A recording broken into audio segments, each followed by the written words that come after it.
Балықшы мен оның әйелі. Ертегілер елінде. Баяғыда бір кедей балықшы болыпты. Ол күнде теңізге барып балық аулайды екен. Бірде оның қармағына камбала балығы ілініпті. Балықты ұстай бергенде ол адамша сөйлеп: «Балықшы, мен сиқырланған ханзадамын. Мені босат» дейді. Балықты аяп кеткен балықшы оны босатып жібереді де үйіне құр қол қайтады.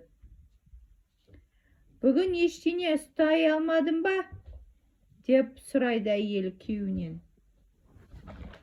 «Қармағыма адамша сөйлейтін бір ғажайып балық ілікті. Сиқырланған ханзадамын деген соң жібере салдым» дейді күйеуі. «Сен оны ештеңе сұрамай жатып жібере салдың ба? Одан не сұрауым керек еді?» деп күрсінеді әйелі. «Жұпыны лашықта тұратынды білесің. Бір үй сұрасаң нең кетеді? Теңізге қайта бар да балықтан үй сұра» дейді әйелі зілденіп. Әйелімен сөз таластырғысы келмеген балықшы еріксіз теңіз жағасына келеді. Су беті таңертеңгідей тұп-тұнық емес, қарауытып кеткен екен. Балықшы былай дейді: «Балық, балық, дәу балық, қармағымды қау балық, саған ғана арналған әйелімнен бар жарлық». Сол сәтте камбала жүзіп келіп: «Саған не қажет? Ол неткен жарлық?» деп сұрайды. «Бүгін мені сені босатып жібердім емес пе? Әйелім соның өтеуіне бізге бір үй берсін деп жатыр» дейді балықшы. «Үйіне қайта бер, өтінішің орындалады» деп камбала суға сүңгіп жоқ болады. Қайта оралған балықшы лашықтың орнында тұрған әдемі үйді көреді. Үйдің алдында әйелі отыр. Екеуі үйге кіреді. Ауыз үйдің өзі кең екен.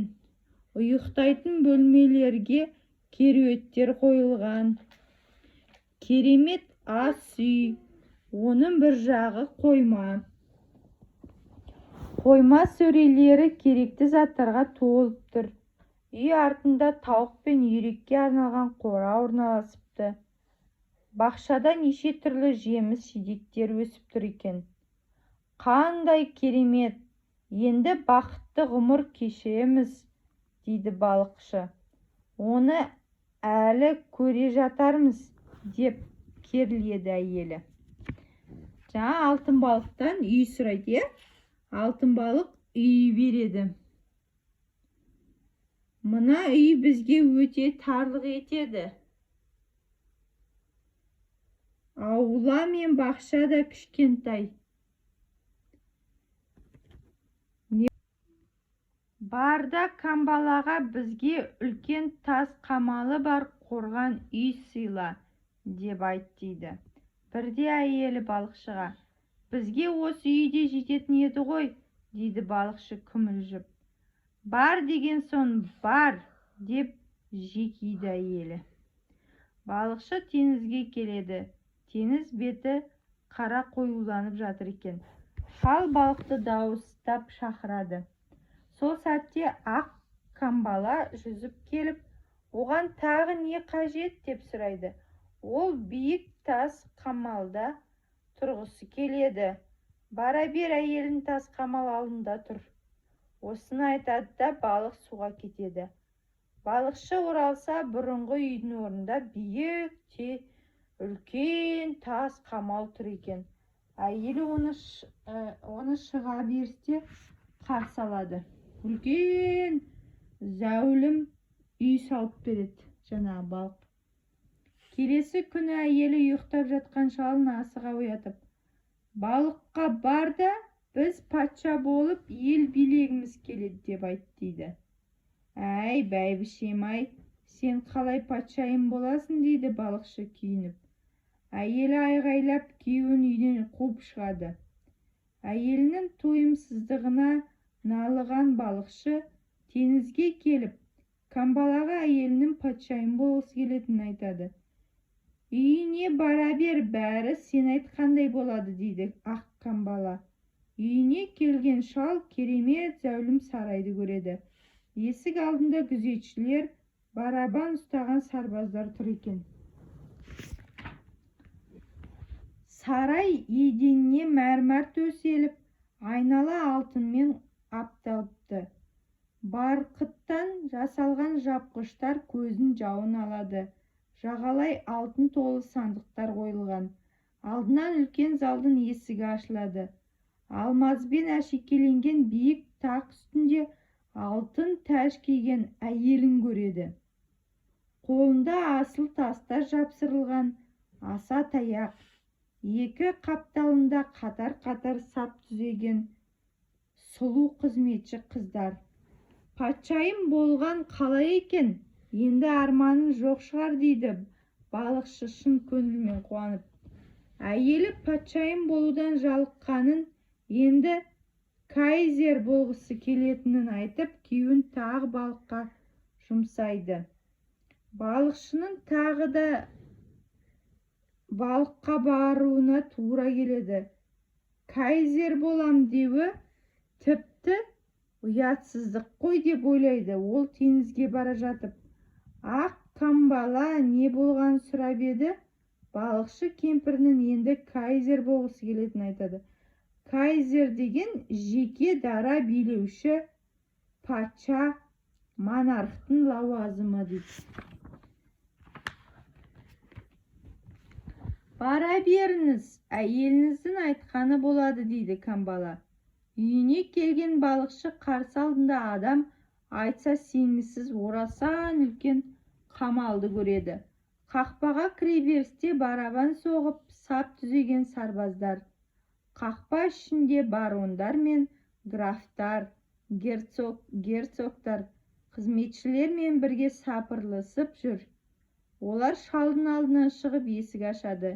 Ішке кірген балықшы алтын тақта отырған бәйбішесіне жақын келіп, кайзер болғың қалай екен деп сұрайды. Сол-ақ екен әйелінің көңілі нілдей бұзылып. Менің енді кайзер болғым келмейді, бар да балыққа айт, мен енді папа боламын демесі бар ма? Жоқ, балыққа бұны айта алмаймын дейді балықшы ренжіп. Ол мені кайзер етті, сондықтан папа ету де қолынан келеді дейді әйелі сенімді түрде. Амалы таусылған балықшы теңізге кетеді. Папа деген анау шіркеуде жоғары дін, католик дінде ең жоғары лауазым, мықты адам.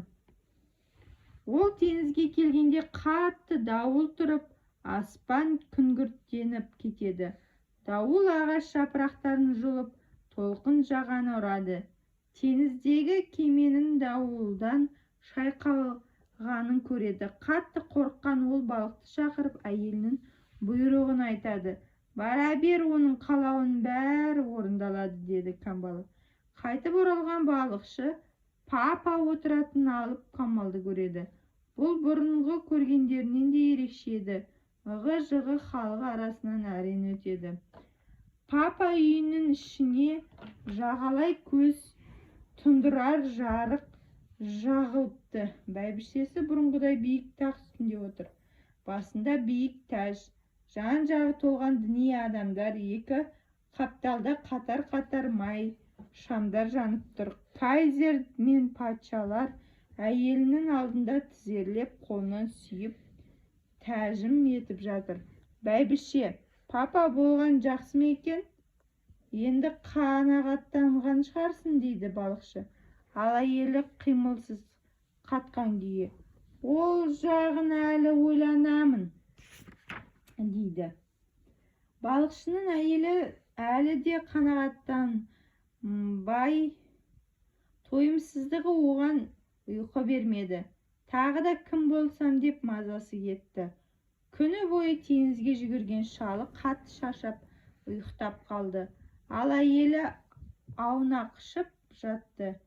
Таң ата күннің шығыстан көтеріліп келе жатқанын көрген ол атып тұрып, күн мен айдың шығуы мен батуын басқара алмаймын ба деп ойлайды. Сол сәт ол шалын асығыс оята бастайды. Тұр, балыққа бар да менің құдай болғым келетінін айт. Балықшы ұйқысынан ояна алмай жатыр еді. Әйелін сөзін естіп шошып кетті. Тіпті кереуеттен құлап түсті. Жаңылыс естідім бе? Деп түсінген ол көзін уқалап. Сен не дедің? Деп қайта сұрайды. Мен күн мен айға шығар уақытын айтып әмір бергім келеді. Олардың қалай батып, қалай ататынын білмеймін. Сондықтан екеуін өзіме бағындырмай тынышталмаймын. Қазір балыққа бар да менің құдай болғым келетінін айт дейді. Сонда балықшы, ах, бәйбішем-ай, деп оның алдынан тізерлей отыра кетеді. Ол камбала сені құдай ете алмайды. Осы папа күйінде қал, деп жалынады. Сонда әйелі бар даусымен айғайлап, маған бұлай айтуға сенің қалай дәтің барады? Тез